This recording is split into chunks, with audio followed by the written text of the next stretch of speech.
गौ माता की जय हो। जय गौ माता। तलोद तालुको साबरकांठा जिल्लो રાજુભાઈ દેસાઈ।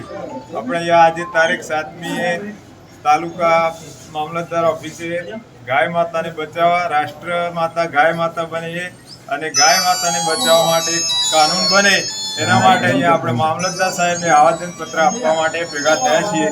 તો દરેક સંતો અને આપણે જે હિન્દુ રાષ્ટ્રનું આપણું ગાય માતા એ છે એક પ્રતીક છે। તો ગાય માતા રાષ્ટ્ર માતા બને અને આ ગાય માતા બચાવવા માટે કડકમાં કડક કાનૂન બને અને કસાઈઓને કડકમાં કડક સજા થાય એ માટે આપણે બધા અહીંયા ભેગા થયા છીએ અને આપણું આહવાન સંપૂર્ણ રીતે પૂરું થાય એવી ગાય માતાની પ્રાર્થના। જય ગૌ માતા। તરુણ કુમાર જોશી, મહેલ, તલોદ તાલુકો। દુઃખની બાબત એ છે કે હિન્દુ રાષ્ટ્રની અંદર આપણી ગૌ માતા હિન્દુઓની માતાના રક્ષણ માટે આપણે આજે આહવાન કરવું પડે છે।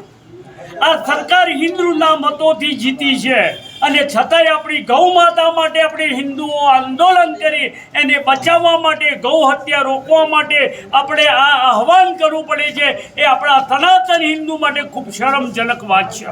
આપણો આ હિન્દુઓનો અવાજ આ સરકાર સુધી પહોંચે અને ગૌ હત્યા રોકવા માટે પ્રયત્ન કરે।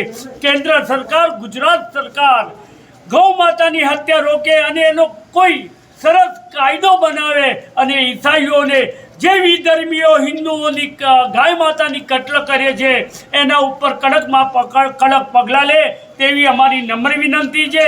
આજ 7 મેના રોજ અમે મામલતદારશ્રી સાહેબને આવેદનપત્ર આપ્યા છે કે નરેન્દ્રભાઈ મોદી સાહેબને જે હિન્દુ સનાતની સંત કહેવાય છે રાષ્ટ્રપતિ તથા આપણા મુખ્યમંત્રી ભૂપેન્દ્રભાઈ પટેલને મોકલાવી અમારું આવેદનપત્ર અને જલ્દીમાં જલ્દી કડક કાયદો બનાવે એવી અમારી નમ્ર વિનંતી, નમ્ર અપીલ છે। જય હિન્દ,